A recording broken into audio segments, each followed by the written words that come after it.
As an analyst আমি যদি আপনি পুরোপুরি আমাকে অবজেক্টিভ হতে বলেন, আমরা কিন্তু দেখছিলাম পেপারে যে আমরা কিন্তু প্রায় $6 বিলিয়ন মতো অর্থায়ন, ক্ষেত্র বিষয়ে আমরা অনেকে শুনছি 8 বা 9 বিলিয়ন, তো 6 বিলিয়নটাই ধরলাম সর্বনিম্নটা।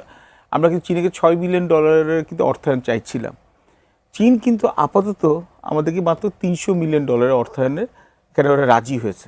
অনেকগুলো এমওইউ সাইন করেছে, কিন্তু এমওইউ সাইন করা মানে কিন্তু চুক্তি সম্পাদন করা না। এবং চুক্তি সম্পাদন হওয়ার পরেও কিন্তু চীনের বিনিয়োগ কিন্তু বাংলাদেশে আসতে বহু বছর লাগে। আমরা কিন্তু দেখছি যে এখনও শেখ হাসিনা সরকারের আমলে যে প্রায় $8.9 বিলিয়ন বিনিয়োগ কিন্তু এখনও পাইপলাইনে আছে। তো সুতরাং চীনও কিন্তু এখানে, এবং প্রধানমন্ত্রী এখানে জনাব তারেক রহমান ওখানে চীনের এখানে সরকার এবং বিনিয়োগকারীদের আশ্বাস দিয়েছেন যে আমাদের এখানে বিনিয়োগ বান্ধব একটা পরিবেশ, ইনভেস্টার ফ্রেন্ডলি এনভায়রনমেন্ট উনি এখানে সৃষ্টি করার চেষ্টা করবেন, এবং এখানে আইন শৃঙ্খলা অবস্থা এখানে উনি উন্নতি করবেন।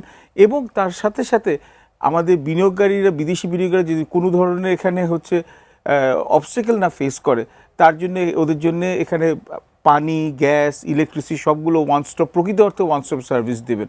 চীনও দেখতে চাচ্ছে যে বাংলাদেশের নতুন সরকার আসার পর রাজনৈতিক স্থিতিশীলতা আসে নাকি না, এবং বিদেশি বিনিয়োগকারীদের জন্য কি একটা এনেবলিং এনভায়রনমেন্ট ক্রিয়েট করা হয় নাকি না। তো 6 মাসের এই ডেডলাইন বা এটা একটা গ্যাপ, এটা বলে দেবে যে চীন আরও কতটা এনগেজ করবে। কিন্তু চীন বাংলাদেশে শুধু রাজনীতি মানে অর্থনৈতিক কারণে না, ভূ রাজনৈতিক কারণে এবং ভূ অর্থনৈতিক কারণে কিন্তু ইন্টারেস্টেড আছে বহু বছর ধরে।